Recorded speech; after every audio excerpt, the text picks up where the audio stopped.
Everyone, अगर जो तुम क्लास 11th में हो और तुम ऐसे स्टूडेंट हो जिसने क्लास 11th के अंदर पीसीबी या पीसीएम ले रखी है और तुमको समझ में नहीं आ रही कि कौन सी बुक तुम्हारे लिए बेस्ट रहेंगी, कौन सी बुक तुमको पढ़नी चाहिए, तो आज के इस वीडियो में हम कंप्लीट बात करेंगे कि कौन सी बुक्स हमारे लिए बेस्ट रहेंगी जिसको हम पढ़ के अच्छे स्कोर कर सकते हैं। अब तुम दो टाइप के स्टूडेंट होगे, अब तुम टू टाइप के स्टूडेंट होगे, जैसे जिसको तो सिर्फ क्या करना होगा, 11th क्लास को पास करना होगा, मतलब जो स्कूल्स में एग्जाम्स होंगे उन्हीं एग्जाम्स को पास करना होगा, तो तुम वैसे स्टूडेंट होगे। और दूसरे, अगर जो तुम 11th क्लास में हो और साथ में तुमको सोच रखा है तुमने कि या तो फिर नीट की या फिर जेई की प्रिपरेशन करने वाले हो, पीसीएम या पीसीबी वाले हो, तो तुमको नीट या जेई की प्रिपरेशन करनी है, तो इस टाइप के स्टूडेंट हो। अब तुम दोनों के लिए कौन सी बुक बेस्ट रहेंगी, जिसको सिर्फ स्कूल के एग्जाम्स को क्रैक करना है या फिर जिसको इन एग्जाम्स को क्रैक करना है, कॉम्पिटिटिव एग्जाम को क्रैक करना है, तो इन दोनों के लिए बेस्ट बुक कौन सी होने वाली है वो आज के इस वीडियो में कंप्लीट बताऊंगा। तुमको बस करना है क्या, इस चैनल को सब्सक्राइब करना है और इस वीडियो को लाइक करना है। इतनी चीज़ें तुमको खाली करनी है, दो चीज़ें खाली करनी है और तुमको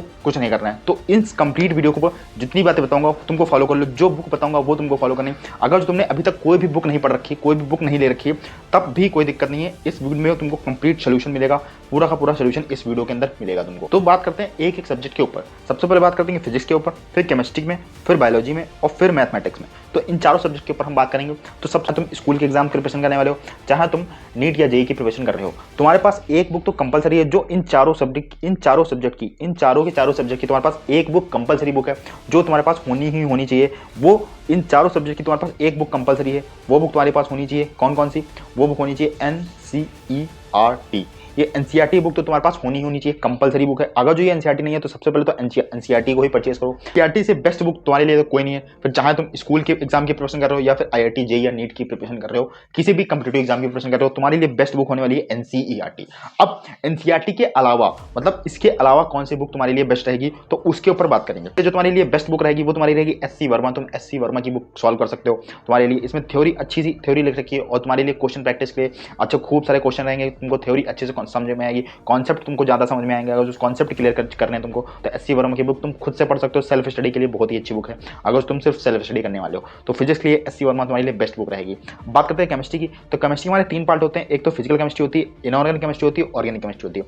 फिजिकल केमिस्ट्री की बात करें तो जो टीचर्स तुम्हारे नोट्स बना रहे होंगे, जितने भी टीचर्स कहीं ऑनलाइन पढ़ रहे हो चाहे ऑफलाइन पढ़ रहे हो, कहीं पर टीचर्स नोट्स पढ़ा रहे होंगे वो नोट्स पढ़ लो। और प्रदीप की बुक आती है जो कि क्वेश्चन प्रैक्टिस के लिए यूज कर सकते हो, तो प्रदीप प्रकाशन की बुक आती है जो कि तुम सिर्फ क्वेश्चन प्रैक्टिस के कर सकते हो, बाकी नोट्स ही तुम्हारे लिए बेस्ट रहेंगे। और इनऑर्गेनिक केमिस्ट्री के लिए सिर्फ और सिर्फ एनसीईआरटी के ऊपर जा सकते हो, सिर्फ एनसीईआरटी सॉल्व करो और एनसीईआरटी से पढ़ो। इनऑर्गेनिक केमिस्ट्री सफिशिएंट रहेगी तुम्हारे लिए। ऑर्गेनिक की बात करें तो ऑर्गेनिक तुम एनसीईआरटी कर सकते हो और एमएस चौहान की बुक कर सकते हो। ये दोनों बुक रहेंगी, बेस्ट बुक रहेंगी। एनसीईआरटी तुम्हारे लिए बहुत बेस्ट रहेगी और एमएस चौहान की बुक तुम्हारे लिए बेस्ट रहेगी।